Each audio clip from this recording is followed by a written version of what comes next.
Welcome to Carefree and Conscious, paranormal and profound authors with stunning true stories. If you like this type of content, be sure to subscribe. I'm your host, Susanne Wilson, the Carefree Medium and Intuition Educator. Today on Carefree and Conscious, Signs from Spirit Forever Changed My Life with new author Diane Calderon. The book is entitled Living and Loving Life All Day, Every Day, a mother's story of loss, love, and connecting with the afterlife. You may know that Diane has worked with me as my client services manager for quite some time. We were also in the film Life to Afterlife, I Want to Talk to the Dead by Craig McMahon, producer and director, available on Amazon. Diane Calderon has a master's degree and had retired from a life in public service when her life changed forever as tragedy struck her. You will learn how to recognize your own signs from your own loved ones in spirit and how signs from spirit changed Diane's life forever. Perhaps it can change yours for the better as well. Well, this sounds fun to say because I know you so well, Diane, but Diane Calderon, welcome to Carefree and Conscious. Thank you, Susanne Wilson. I appreciate the offer to be interviewed and, presented to the public in what I am doing coming up. So thank you. Well, you're welcome. I definitely want to support this book because I know firsthand how helpful, hopeful, and healing, 3H, as we say around here, this is going to be. Now, Diane, when I read this book, when I got the manuscript, my first thought was, this is the beginning. She's going to write some more. But this beginning is really important. Let's go back to your beginning. This is a book about understanding that our connection with our loved ones doesn't die just because their bodies die, that we have an ongoing connection. But you had more struggles than losing loved ones to physical death. Let's go back to your beginnings.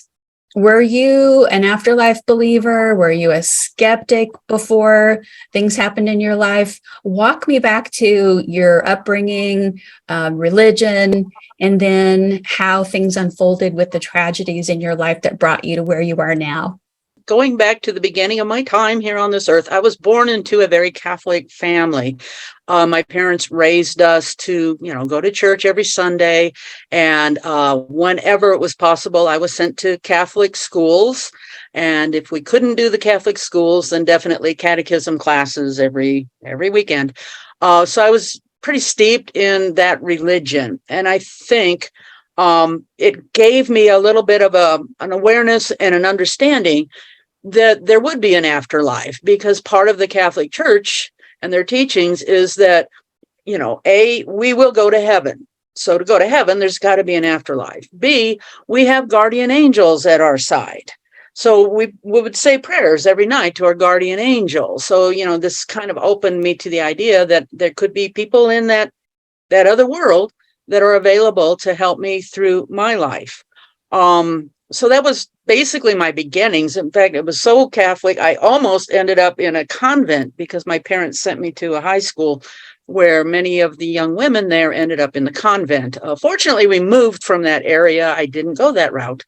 So I, in time, I moved into working for the government and getting my education and getting involved with raising a family and all of that life entails.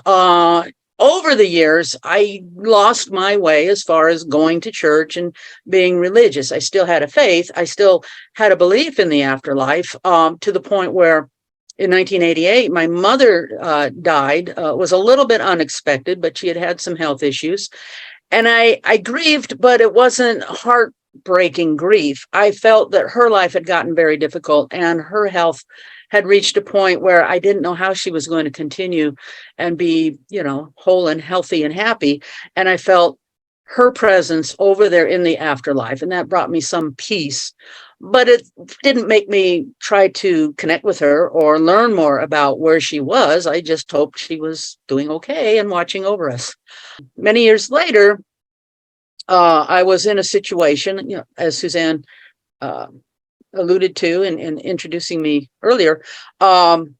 I had retired from government service to spend time with my husband, who had retired a few years earlier, just enjoy life. Unfortunately, about a year and a half after retirement, his health began to decline, and he suffered a stroke, a TIA, and began to show symptoms of what they called Parkinson's, but it wasn't quite Parkinson's. What it led to was a diagnosis of Lewy body dementia.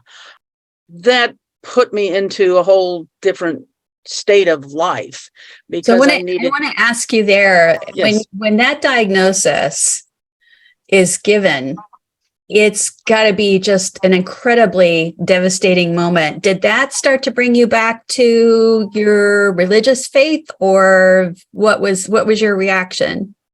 My reaction to that, it was not, oh God, why is this happening? I need to pray. It didn't bring me to that place. I took that more practical route. What is this that we're facing? What is he going to go through? I grabbed hold of as many books and resources as I could to learn about the Lewy body dementia, which was all rather depressing when I saw where we were headed. But it didn't inspire me to seek answers about spirit or the afterlife or anything else. It took something much more jolting to make me shift my awareness into the possibilities of there being an afterlife and being some connections with those on the other side. Well, let's go to that jolting moment. So you're retired, you've had a great career in government, you have a master's degree as well, and you've mentioned being, sounds like very pragmatic. When life hands you lemons, you try to make lemonade and you take things one day at a time.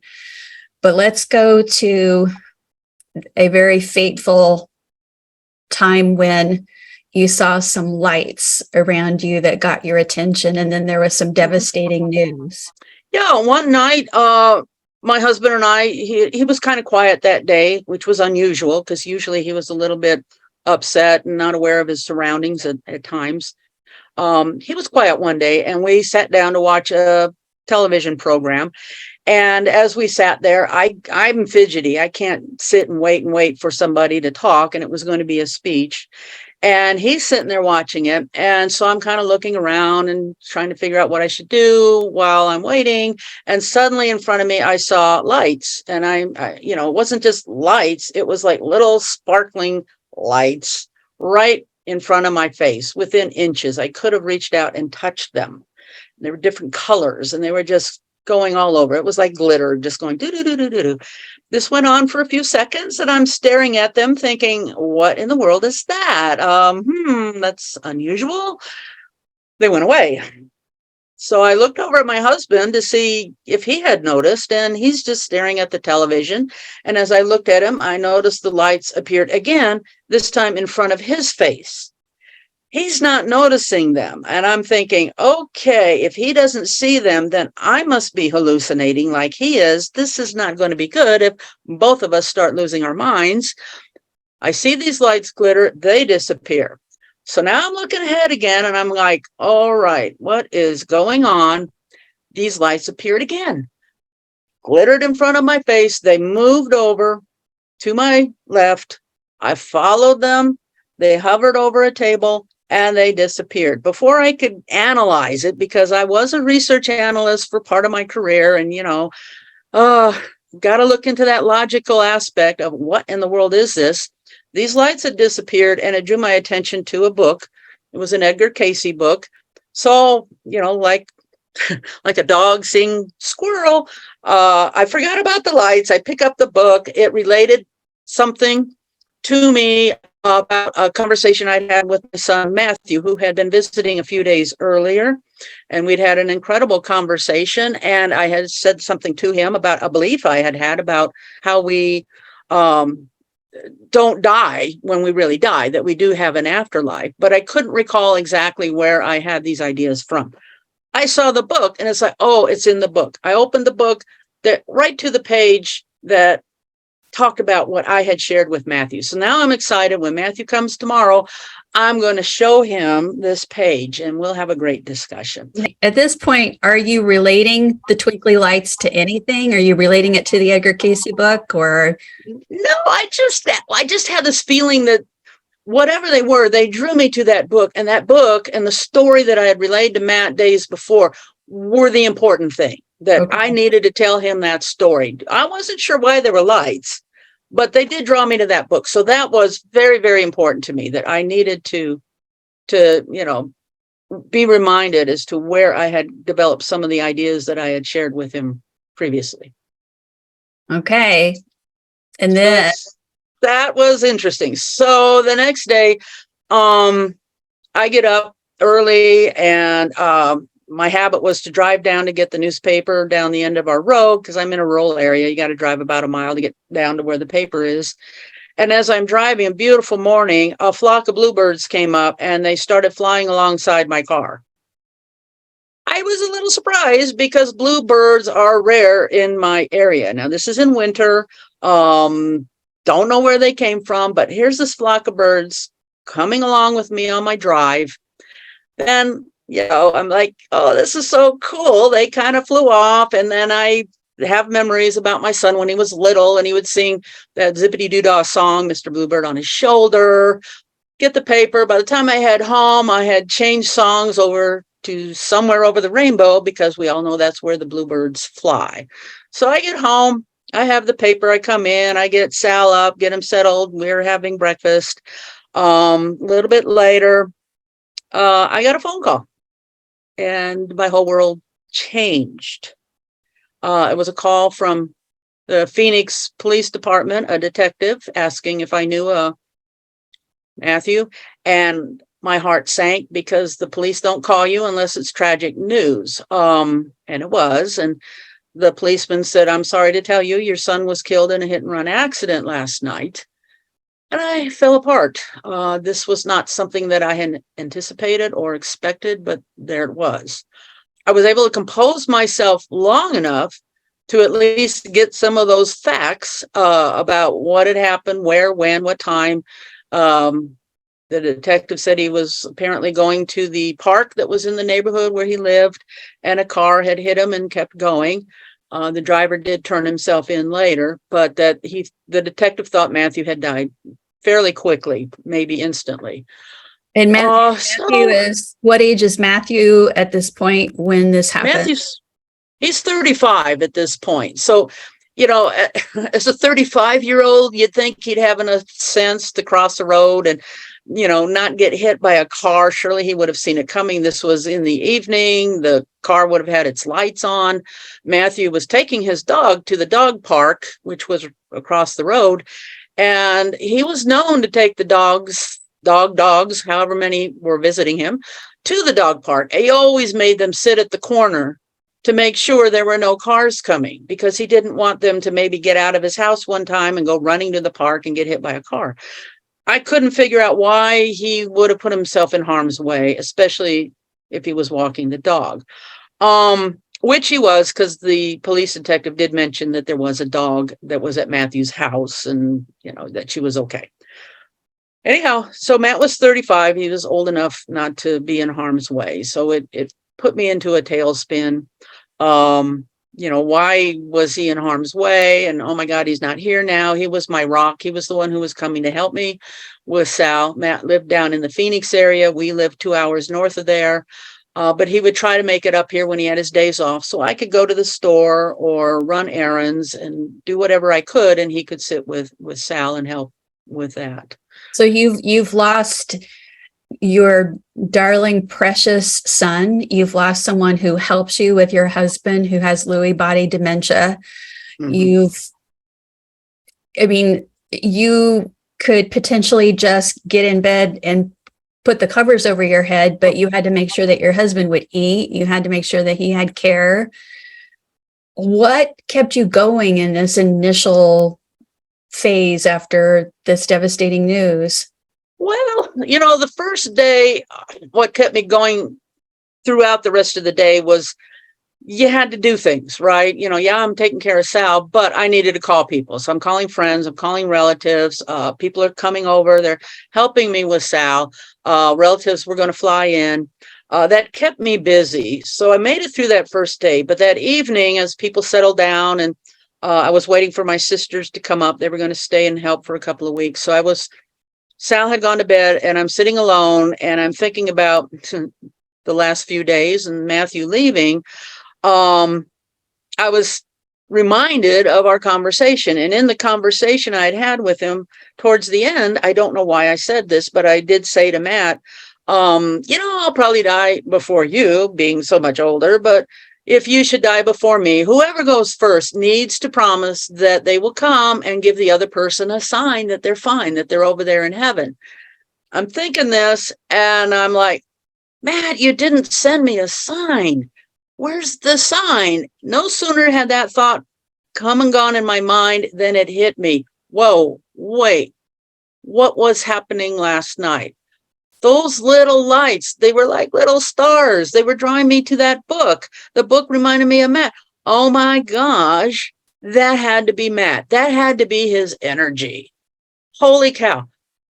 That realization hit me like a ton of bricks, and it really propelled me through the next 2 weeks.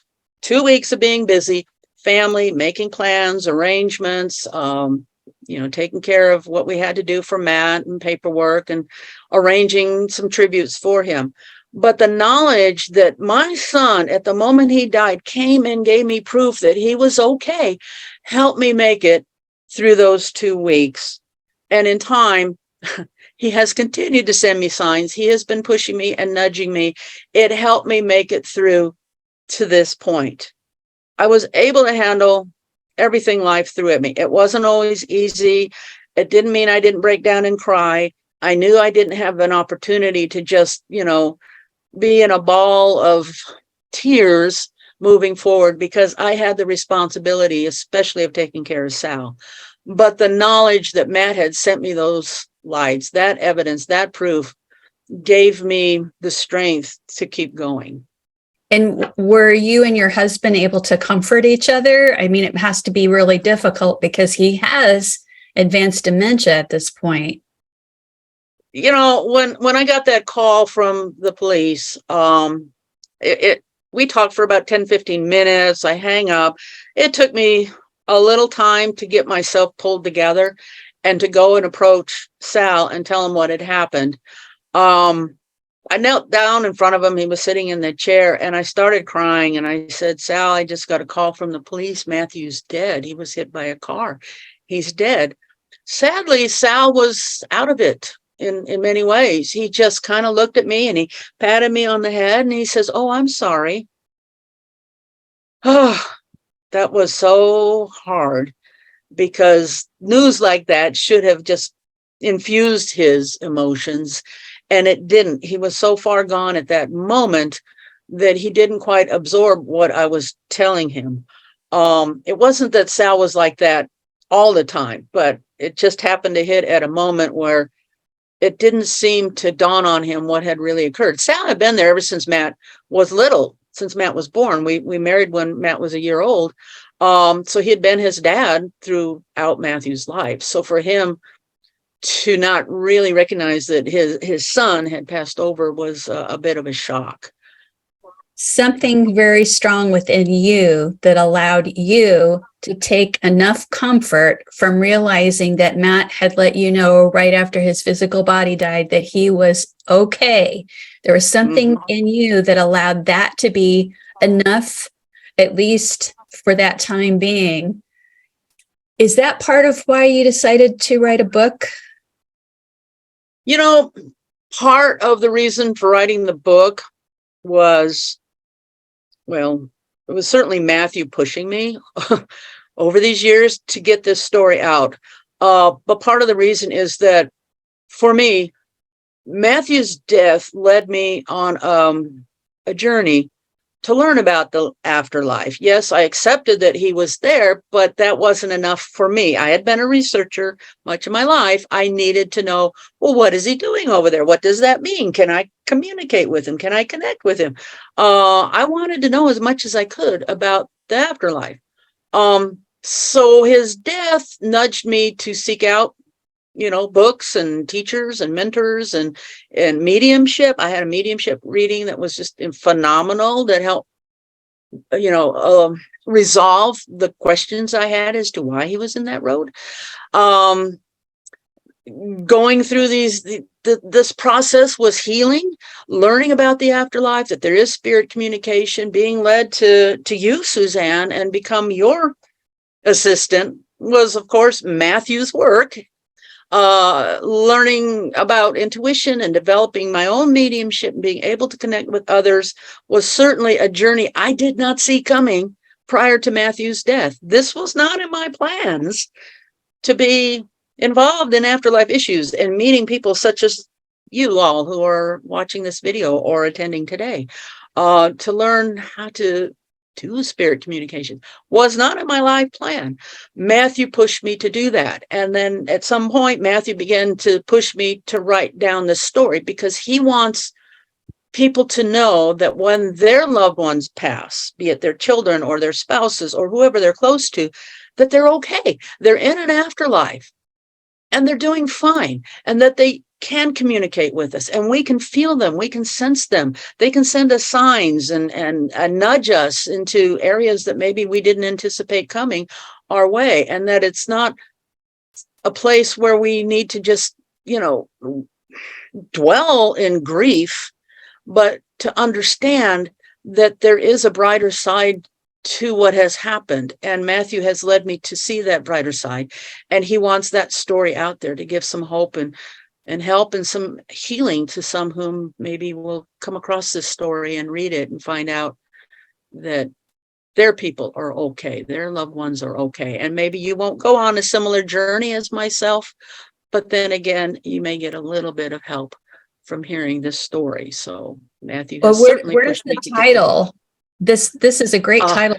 This title, Living and Loving Life All Day, Every Day. Tell us where that came from, and what is the story? If we open up the book, what can we expect to find? Okay, so on the title, as I was writing the book, which took some time, I couldn't come up with a title. I must have written hundreds of possibilities. I asked people for opinions. Nothing fit. Finally, the title emerged. It had always been there. Here's the backstory. The day Matthew died, he had called me early that morning and had asked for my help, which I had done over the years. He was filling out a job application. It was for a position to be a part-time brewer at a brew pub in his area. He wanted a part-time job because he was planning on pursuing his residential contractor's license, and he needed to have some income until the license could get approved. He had his application, and as he often would do, he'd ask for my advice. What should I put here? What should I put there? And one part of it is, well, what are my qualifications for the job? What do I put down, Mom? And being, a smart aleck as I am, I said, oh, well, put down you love beer, so that should do. And we laughed. So, later that day, he actually went to that brew pub, I found out later, and met with his old buddies there. He didn't turn in the application. I did not know that until weeks later, as I'm going through his papers and trying to take care of things. I found the application. And, I'm looking at it. It's like, oh my God, he didn't even turn this in. I remember helping him with that day. And I'm looking at it. And on one section where it says, what is your training and qualifications for the job? What he wrote blew me away. He wrote, qualifications to be a part-time brewer, mind you, were living and loving life all day, every day. Powerful. Powerful. This is probably the last thing he ever wrote in his life. For whatever reason, he did not turn in that application. I can only imagine that on a soul level, he was told to leave it at home, because I needed to find that. I would never have found those words if he hadn't left it at home that day.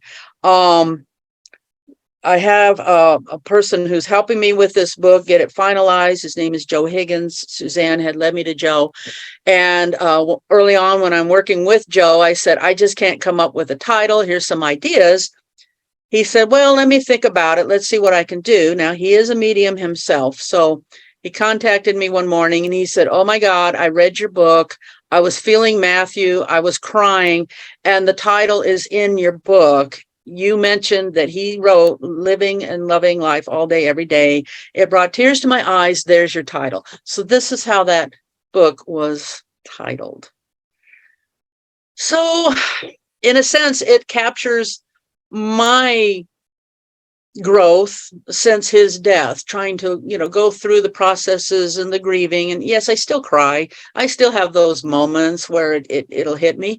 But I also feel that I am trying to live up to his words, that I've been trying to live and love life all day, every day. And it's not perfect every day. I have my moments, but my overall feeling is I'm moving forward. It's because of my son, and I want to live up to what he felt were his qualifications for a job that maybe he's up there in heaven brewing. I don't know, but I have a feeling there's a really cool brewery in the sky with a lot of dogs hanging out too. Oh yeah. Well, definitely. So this book is really about how you can have this unspeakable tragedy happen and the suffering that comes with it, but there's a way through. And by following that way through, finding that way through, you can live and love life every day, not necessarily all day, but that's the perfection that we're seeking. If we're here on earth, that this is a school, we're learning to love perfectly, love ourselves, have love and compassion for others. So tell us about what were some of the things that spurred you on during this process, because then after Matthew is gone, then Sal transitions to the other side. So you've got husband and son on the other side. You since then have dogs that have been important, and your son's dog transitioned to the other side. Right now there's one dog left out of several. So lots of people transitioning. And now very recently you've had Sal's son transition. So I could look objectively and say, wow, this woman's had a lot of loss, and a lot of people have had a lot of loss.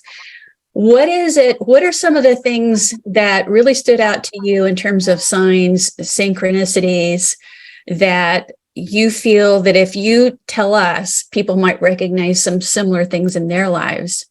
I think, for me to move forward, to kind of go back to what you asked at the earliest part of this, I had 2 years between Matt's death and Sal's. It was almost 2 years exactly. And in those 2 years, because I couldn't really go anywhere or do a whole lot but take care of Sal, I had time to read, to get on the, the web and watch videos and learn as much as I could about the afterlife, which helped a lot. During that time with Sal, I also was helped because Matthew would pop in and tell Sal things.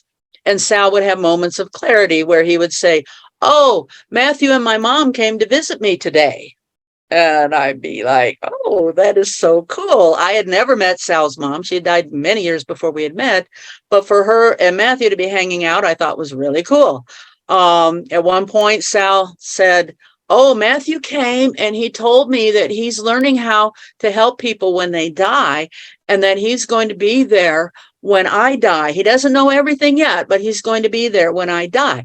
Well, to hear that just filled me up with so much, love and acceptance and awareness that Matthew's around. He's watching everything here, and he's visiting Sal. So no doubt Sal, in his own diminished mind, was connecting with people on the other side. So that helped me a lot through that period. After Sal passed, I was then able to take advantage of going in person to different workshops and classes and seminars and interacting with other people and learning a little more about other stories and dealing with their own grief and learning how to, connect and learning about looking for signs and synchronicities. Now, I knew a little from the reading, but the signs were important. Bluebirds became a big thing for me because of them showing up the day that I saw them on the road, which was the morning after Matthew had died. I had a bluebird show up that first year on Christmas Day, where I woke up and I'm feeling pretty crummy. I mean, a first Christmas without my son, and heard a noise and looked out my window, and there were bluebirds eating the berries on the bush right outside the window. I'd never seen that before. And I'm like, oh, Matt, that's a great Christmas gift. Thank you. And when I thought that, one of the birds looked at me. He just turned his head and just looked at me. And I knew that was an acknowledgement by Matthew that, yeah, he had made sure to get my awareness to see those birds. That was my Christmas morning gift. So, that was just one of many signs that I got over time. And I mean, they're numerous. I could find signs, and I found a bluebird feather one day in the yard, which was unusual. Unusual rocks, coming across Matthew's name on a TV program or in a book. I mean, unexpectedly, I get a text, from somebody named Matt who's trying to ask if I, might need my windshield replaced. It's like, I don't know this man or this company, but Matt's texting me. Cool. Just little things like that over the years were amazing. Other things Matthew would do is he would come in as I was, working with Susanne, learning mediumship and working with practicing students, mediums, or whatever. He would pop in sometimes in development circles or in sessions and bring some incredible evidence, to a point where some of the people that were part of our student group were calling me out of the blue, like, okay, I got Matthew here. He's telling me there's something about a window. What's going on? And I'm like, well, I was just washing the windows. How would she know unless Matthew dropped in on her and said, hey, tell Mom I'm watching her. So, I was really fortunate to have interchanges with people over time and to continue hearing from Matt. Are you using gratitude as a tool? Absolutely. Every morning I get up every morning and I say, thank you. I thank you to God. I thank you to the universe for another day. Sometimes the mornings might be a little rough, depending on what's coming up in the day. But every morning I'm thanking the universe for that day. And I'm thanking, for Matthew. I'm thanking for Sal. I'm thanking for the dogs that have come my way and the people.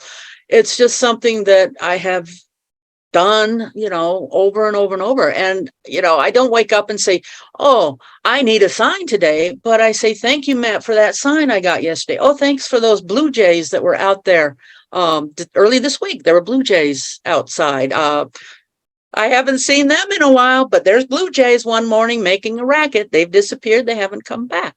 Another sign. I'm driving through Jerome the other day. There's a car, and on the back of the car is the name Matt, M-A-T-T, bold and black. Why someone put their name on the back of their car, I don't know, but it's like, okay, Matt, I'll take that as a sign. So, I am grateful for everything. I am so grateful for where he has led me. Matthew led me to you, Susanne. I could tell that story if you want, because not everybody's heard that one. And I think it's one of the most amazing stories in this whole process, because without me working for you, I may not be where I am today. Well, I think you should save it for the next book. I think I know that there will be a second book, because this leads us through the grief to the healing, the appreciation of signs, getting more signs. But then, there's the story of you becoming a certified medium yourself. But let's hold on that for a second. Lisa has a question for you. Oh, okay. So we have our audience of our Carefree Souls members here. Lisa, I'm going to bring your voice on. Hi, Lisa. Hello, Diane. I'm so riveted by this story, and I'm just really enjoying this. But I do have a question, because I do have a similar Catholic upbringing, and there was a lot of spiritual things that happened to me. I mean, I knew things, I saw things, but it was not encouraged. In fact, it was, please don't say that, please, things like that. So did you ever think about where you would be on your journey now had Matthew not passed? I mean, because that really changed a lot then for you. That's correct? A great question. Is that one of those forks in the road, or what do you think? Thanks, Lisa. Absolutely. Absolutely. In fact, I actually was thinking about this a little while ago before we got on here. It's like, maybe I knew this question was going to come up. The trajectory in my life absolutely changed because of Matthew's death and the signs that he had sent and the path that he nudged me towards. Prior to his passing, what I had seen as my future at that point was I knew my husband was going to decline. He was on his way to heaven on his own. But B, Matthew's sudden interest early in the year before he died in pursuing his lifelong goal, which was to be a contractor. He wanted to be a general contractor. He had worked in the construction field for many years, off and on, and he was determined finally to get his contractor's license going. In doing so, he was weak on the government part, doing the taxes and the accounting and the administrative. So we had made a deal that I could take care of that part. I could take that license and he could take the contractor's license, and we would just form a business. So at that point, I thought, oh, this is going to be great. Matthew will get his little business going. I'll be his assistant. It'll give me something to do while I'm taking care of Sal, because I can take care of administrative stuff, and maybe he'll be successful. Maybe it'll take off and he'll really have something going in the future, and I can help as needed. I wasn't looking for another job. I was retired, had a little income, but I needed something to do besides just, sit at home and take care of Sal. So I was thinking about that this morning. It's like, if Matthew had not passed, what road would I have taken? I think that we would have followed that career path, that he was serious about it. I don't know if he was ever going to get married, but, that was always a possibility. He had wanted to have kids. He just had never reached a point in his life where he had, proposed to anyone and gotten married. So that was always a possibility. Maybe I'd be taking care of grandkids today, as some of my friends are, when I hear their stories, like, yeah, I got a 4-year-old I'm taking care of. And I'm like, oh, goody. I didn't go down that path. So there was that fork in the road. Instead, I'm on this other path where Matthew has nudged me. Matthew has come in through mediums many times saying, Mom, you're going to be helping other people. You're going to be helping, those who've lost their children. This is where you're going. And I would not have gone down this path had he not passed over. Thank you. Thanks for the question, Lisa. So let's talk about that one reading. You decided to go see a medium. Mm-hmm. That's not something you were used to doing at that point in time. How soon was it after Matthew's passing that you went to see a medium? How did you find the medium, and what happened? Okay, so after Matthew had passed, I had no clue about spirit communications and things like that. I mean, I'd heard of mediums, but I'm skeptical. It's like, yeah, whatever, psychics, who knows? I put together an obituary for Matt, and I sent it to the paper down in Phoenix and the one here in the area. The paper in Phoenix, a gal called me to verify, the obituary and go over it. I wrote an unusual obituary because Matthew was an unusual person. It wasn't just your standard, he was born and he died and da-da-da. It was kind of a fun obituary.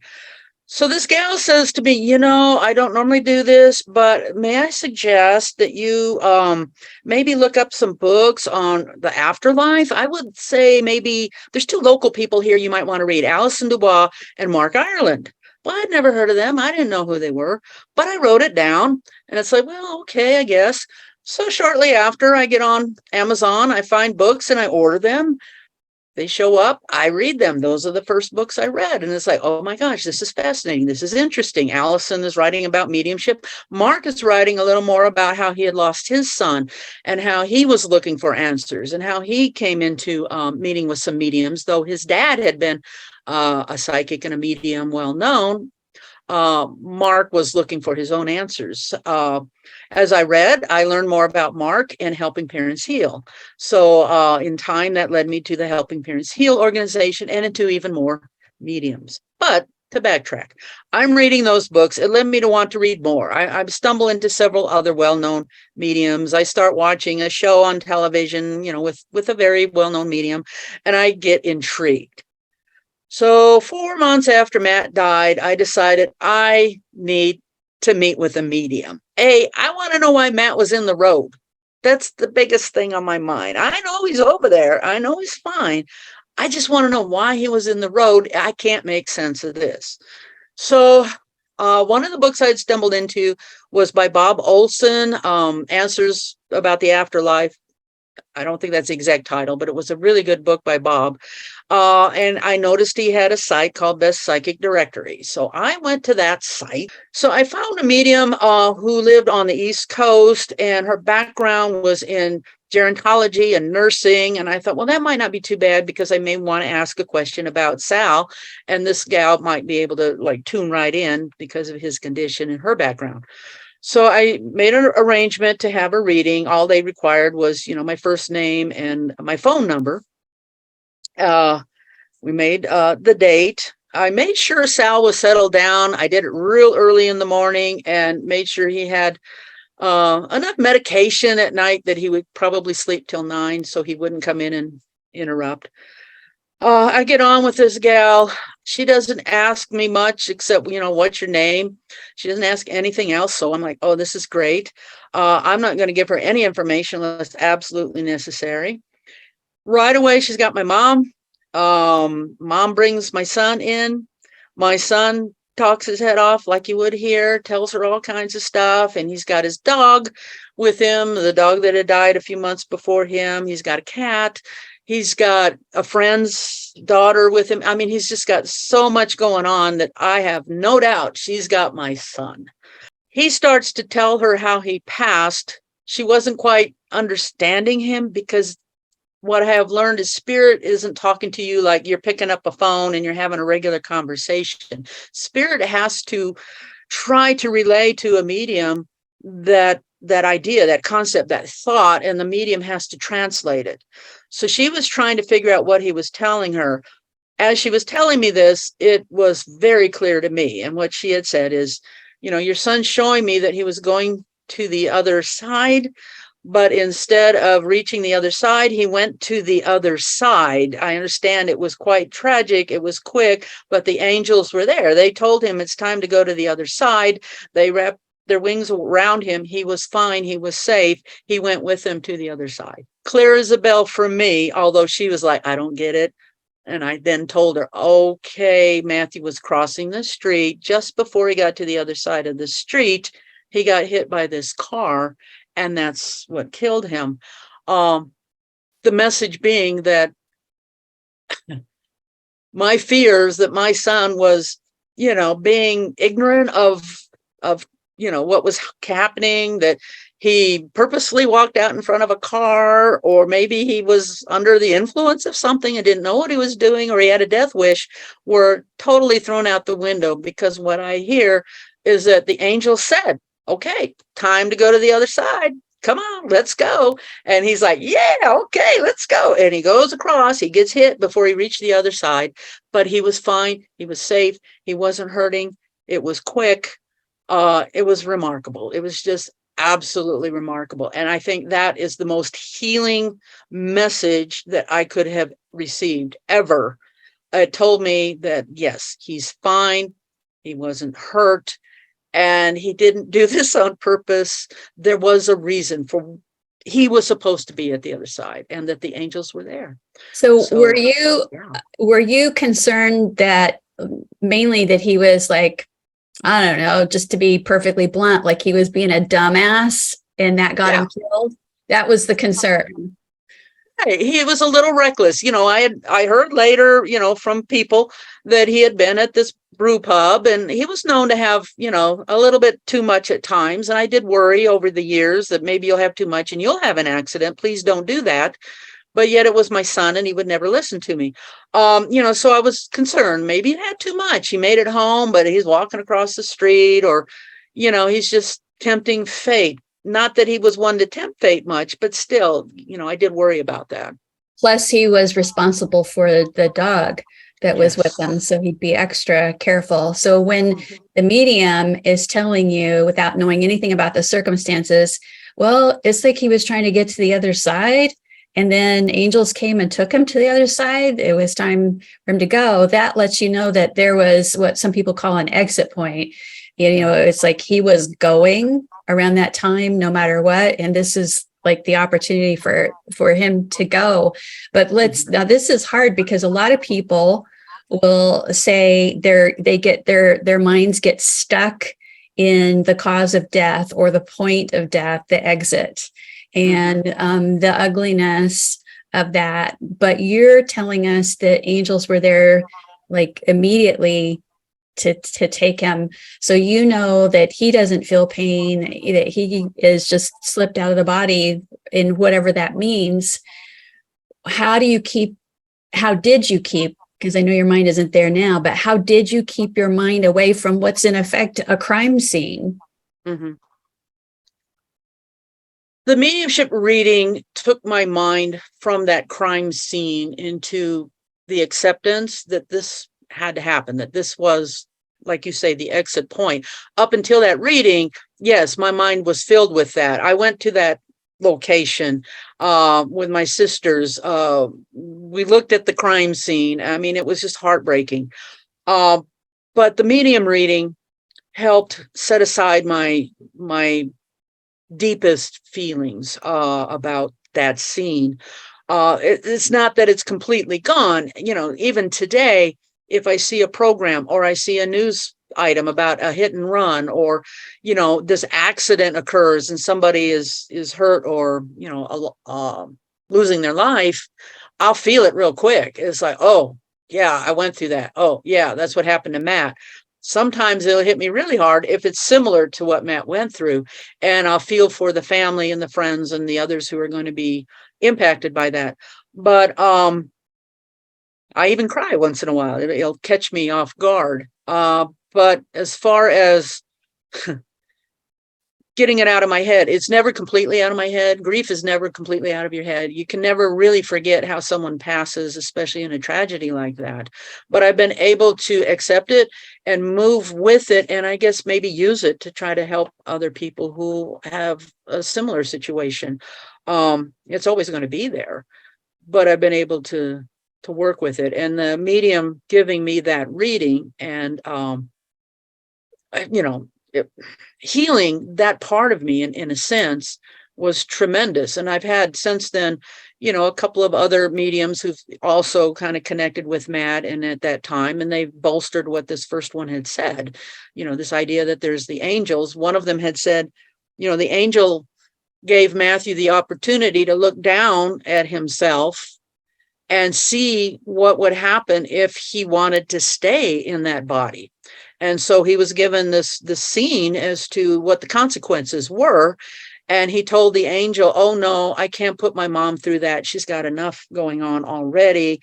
I'll stay with you. And, when I heard that from a medium, that was also helpful in healing because, not only did he pass quickly, but he was allowed an opportunity to not move on the other side of the veil. He could have stayed, but he knew what a hardship that would have been for me because his body was pretty damaged. So I hope that answers the question. I mean, yeah, I still kind of feel it, and it's there. It's never going to go away. It's like it pulls at your heartstrings because all of us hearing this, we want to put our arms around a mom, and then you think about this. That's what you're doing in offering this book up. Is you're allowing people to feel a spiritual hug from their own loved one, and by reading it, they may be able to open up and receive their own validations, their own synchronicities, and their own version of whatever the bluebirds of happiness are for the loved ones to say that I'm okay. And it's great that you can go through such a painful time in your life and find the blessings. What do you say to someone, and this is going to be like your closing message here. What do you say to someone?